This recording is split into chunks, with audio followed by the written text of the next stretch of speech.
ये आ गए तो हम खतरे में हो गए। इससे पहले 70 साल राज हो गया, 200 साल अंग्रेज रह गए, 700 साल मुसलमान रह गए, उससे पीछे का भी इतिहास है, जब तो हम खतरे में नहीं हुए।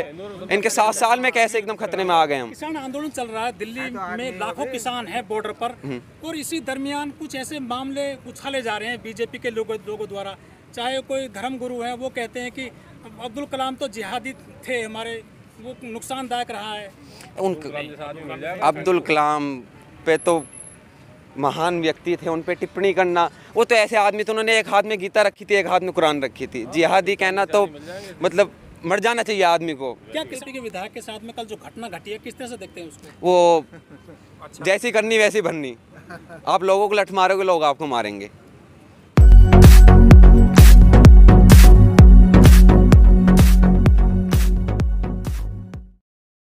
4 महीना हो गए किसान आंदोलन को, क्या लग रहा है कुछ सफलता मिलेगी आपको? सफलता इसमें आप देखो ना, ये आंदोलन 80% सफल हो चुका है। आज तक क्या था, इससे पहले जो जिसकी भी सोच थी कि मोदी पहली बात तो गलत नहीं कर सकता है, आम जनता में इतना बड़ा फॉल्स बिलीफ था कि मोदी कभी गलत ही नहीं कर सकता है, मोदी ने जो कर दिया सही है। फिर चलो धीरे धीरे ये भ्रम टूटा। उसके बाद ये हुआ कि मोदी कभी हारेगा नहीं, मोदी किसी के साथ मेज पे नहीं बैठेगा, they will not come on table.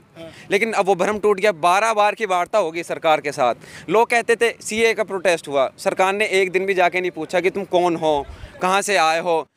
जिसने बयान दिया कि आतंकवादी हैं, पाकिस्तानी हैं, बांग्लादेशी हैं, रोहिंग्या हैं, जो मन में आया बोल दिया।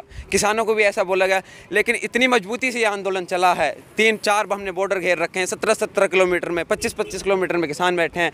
तो आधे से ज़्यादा सफलता तो इस आंदोलन को मिल चुकी है। इसमें आप देखोगे ना, सरकार आ रही है, वार्ता कर रही है, आप आ रहे हो, लोग बैठे हैं 4 महीने से, तो आधी सफलता इस आंदोलन को मिल चुकी है। लेकिन जो बड़ा सवाल है, पूरी दुनिया में सबसे ज्यादा युवा पीढ़ी हमारे देश में है, सबसे ज्यादा किसान भी हमारे देश में है, और ये बहुत बड़ा वोट बैंक है बीजेपी का, जिसने सरकार को बनाया था।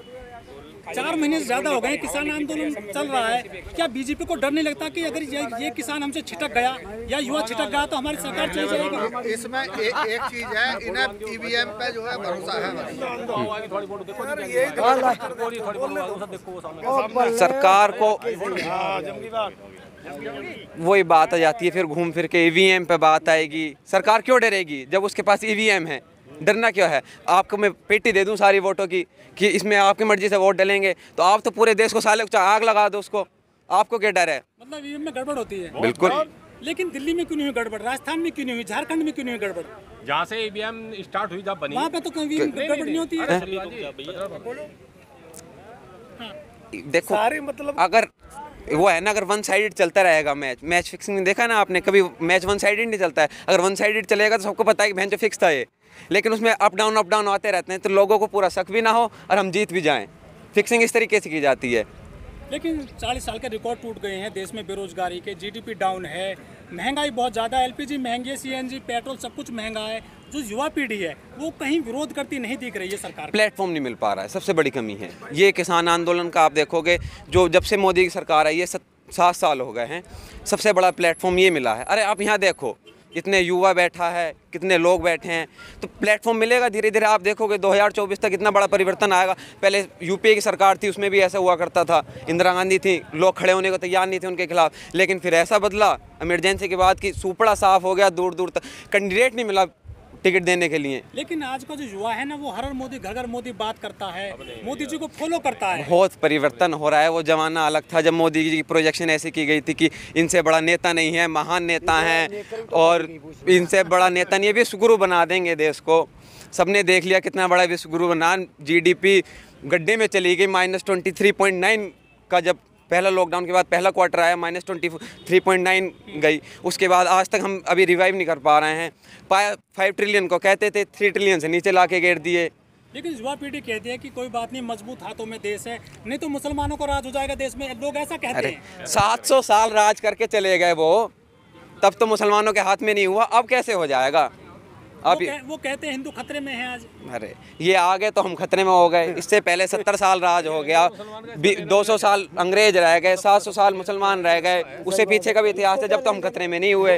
इनके 7 साल में कैसे एकदम खतरे में आ गए हम। किसान आंदोलन चल रहा है दिल्ली में, लाखों किसान हैं बॉर्डर पर, और इसी दरमियान कुछ ऐसे मामले उछाले जा रहे हैं बीजेपी के लोगों द्वारा। चाहे कोई धर्म गुरु है, वो कहते हैं कि अब्दुल कलाम तो जिहादी थे हमारे, वो नुकसानदायक रहा है। उन अब्दुल कलाम पे तो महान व्यक्ति थे, उन पे टिप्पणी करना, वो तो ऐसे आदमी थे, उन्होंने एक हाथ में गीता रखी थी, एक हाथ में कुरान रखी थी। जिहादी कहना तो मतलब मर जाना चाहिए आदमी को। क्या किसान संगठन को, जो किसानों का जो आंदोलन चल रहा है, इससे थोड़ा सा तोड़ने की कोशिश की जा रही है, इसे बयान देकर? जी जी। यहाँ पे दिल्ली एनसीआर के पास जितने भी मंदिर हैं वहाँ बोर्ड लगा दिए गए हैं कि धर्म विशेष के लोग इसमें ना आए, जबकि यहाँ पे लंगर चल रहे हैं बड़े पैमाने पर। देखो, जहाँ तक मुझे ज्ञान है, जितना भी मैंने पढ़ा है, किसी भी धर्म को किसी में नहीं लिखा गया है कि इस धर्म में इस व्यक्ति विशेष, इस धर्म विशेष के लोग आ सकते हैं, या गुरुद्वारे में बस सिख जा सकते हैं, मस्जिद में बस मुसलमान जा सकते हैं, कहीं नहीं लिखा हुआ। 4 महीने हो गए हैं, तो आपको सफलता कैसे मिलेगी, क्या लग रहा है? देखो, जब देश आज़ाद हुआ था तो ऐसे तो नहीं था कि गांधी जी आए, एक दिन सड़क पे बैठे और अंग्रेज देश छोड़ के चले गए। जब लड़ाई लंबी होती है, जब डिमांड बड़ी होती है ना, तो लड़ाई लंबी चलती है। ये तो आपने सरकार चुनी है वोट देकर, लोकतांत्रिक सरकार है, तो आपकी इसको कैसे? तो वो आंदोलन हमारा 40 साल चला था, ये 4 साल में हो जाएगा खत्म।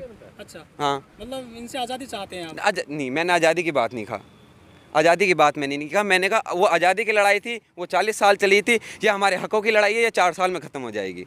अच्छा, बीजेपी के विधायक के साथ में कल जो घटना घटी है, किस तरह से देखते हैं उसको? वो जैसी करनी वैसी भरनी, आप लोगों को लठ मारोगे, लोग आपको मारेंगे।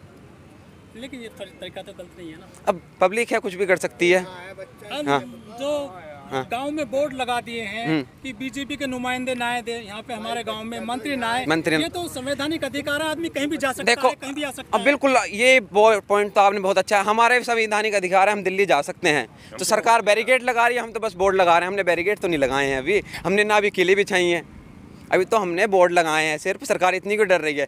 हमारे बैरिकेड किले हटा दे, कहीं भी जाओ, घूमो, मौज लो, हमें दिल्ली जाने दो, हमारी बात करने दो सरकार से। इतनी डर क्यों रही है सरकार किसानों से? आतंकवादी नहीं है भैया, रोटी खिला रहे हैं पूरे देश को। और ये जो कहते हैं ना आतंकवादी है, हमने देखा है मेरे गांव में एक बार में 3 लाशें आई हैं बॉर्डर से। जो ये आतंकवादी बताते हैं ना, कौन से के घर एक भी लाश आना तो दूर की बात, किसके लड़के की उंगली कटी है। इस पूरे किसान आंदोलन में किसानों ने बड़े पैमाने पर 2 उद्योगपतियों को कोसा है, अडानी और अंबानी को।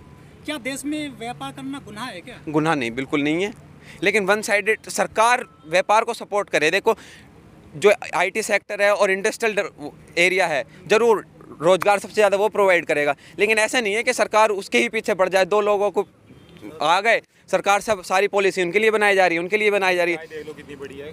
2 लोगों से अलग भी 140 करोड़ लोग इस देश में रह रहे हैं, उनका भी ध्यान रखे सरकार।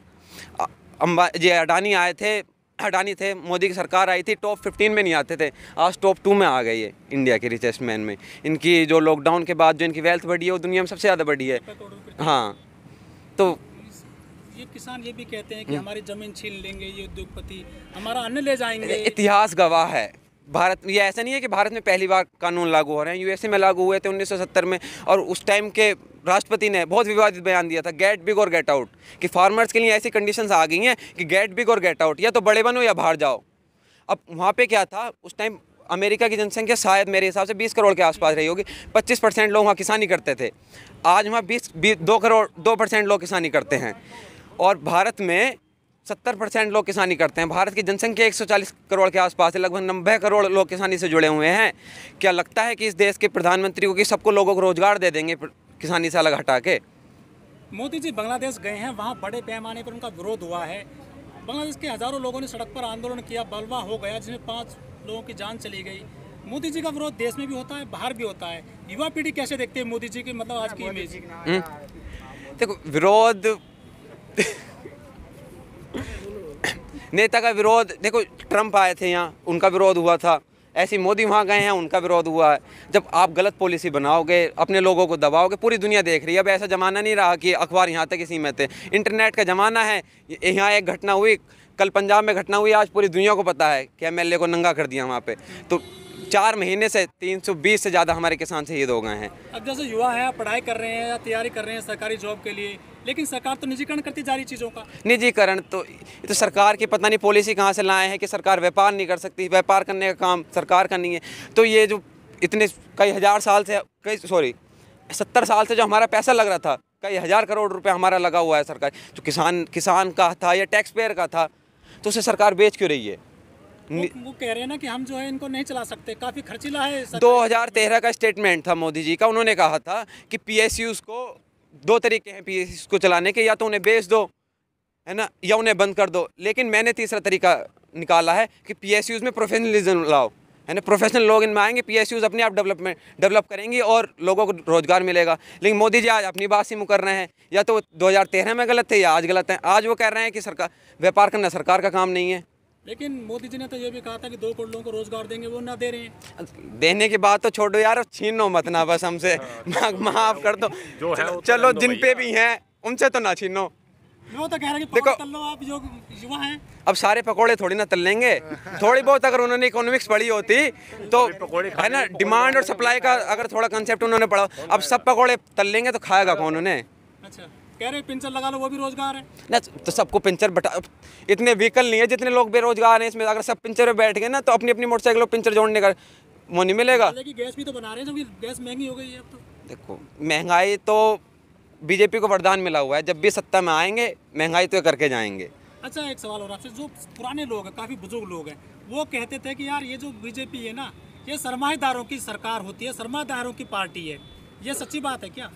सच्ची साहब, अब तो सच्ची लग रही है। अब आप देख रहे हो, पता है आपको कैसी लग रही है। मुझे लगता नहीं कि मुझे इस पर कोई टिप्पणी करनी चाहिए। पेट्रोल पर बात करो भाई। पूरी जनता जनार्दन इसका उदाहरण है, सबको पता है किसकी सरकार चल रही है। डीजल पेट्रोल काफी आसमान छू, अरे ये तो देखो विरोध कहीं नहीं दिखता है। डीजल 50 रुपये फिर वही बात आएगी, अभी लोगों को प्लेटफॉर्म नहीं मिल रहा है, अंदर गुस्सा है भरा हुआ। प्लेटफॉर्म तो है, जंतर मंतर जाते हैं तो उनको पुलिस अरेस्ट कर लेती है। तो वही तो है, लोकतंत्र की हत्या हो रही है इस सरकार में। जितना लोकतंत्र इस सरकार ने दबाया है इतना कभी नहीं। या तो कभी इंदिरा जी का टाइम आया था, उन्होंने इमरजेंसी लगवाई थी, या उसके बाद ये समय है, और उस समय इमरजेंसी थी, ये इमरजेंसी 2.0 है यहाँ पे। हाँ, यहाँ पे लोगों को सीधा कि जो सरकार के खिलाफ खड़ा होगा ये देशद्रोही है, जो मोदी के खिलाफ बोल रहा है वो देशद्रोही है, अगर मोदी के पक्ष में बोल रहे हो तो तुम देशभक्त। ये पता नहीं कहाँ से आया ये फंडा ना, मोदी जी के आने के बाद आया कि अगर तुम मोदी जी के पक्ष में बोल रहे हो तो देश प्रेमी हो, तुम देशभक्त हो, तुमसे महान आदमी नहीं है। और मोदी जी के तुमने खिलाफ बोल दिया तुम देशद्रोही हो, तुम पाकिस्तानी हो, बांग्लादेशी हो, रोहिंग्या हो। तो ये कॉन्सेप्ट तो ये लाए हैं। अच्छा, जो लोकतंत्र में एक चौथा पिलर है मीडिया, बिका हुआ है। बड़ी मीडिया का तो पक्का पता है, कुछ ईमानदार भी हैं। देखो 100% सब जगह नहीं होते, 100% बिके उसमें भी नहीं। लेकिन जो मेजर मीडिया हाउसेज हैं, कुछ को छोड़ के न्यूज़ 24 न्यूट्रल दिखा रहा है, एनडीटीवी दिखा रहा है, लेकिन बाकी तो सब बिके हुए हैं। वो तो अंजना ओम कश्यप पर वहाँ गई थी, वो तो दिखा रही है कि मोदी जी की रैली में भीड़ इसलिए नहीं आई क्योंकि कोरोना की गाइडलाइन ये फॉलो करना है, 2 गज की दूरी अब है बहुत ज़रूरी। तो ये तो अब तो दवा भी आ गई है। हाँ, दवा बिल्कुल आ गई है। तो अब तो बढ़ रहे हैं लेकिन केस। वो आदमी मारने का अरे कहीं कोरोना है ही ना, कहीं या धरना हो रहा है, या कोरोना क्यों ना आ रहा है? या धरना हो रहा है, या कोरोना को लियाओ, कहाँ कोरोना? यहाँ नहीं है, मुंबई में बढ़ रहे हैं।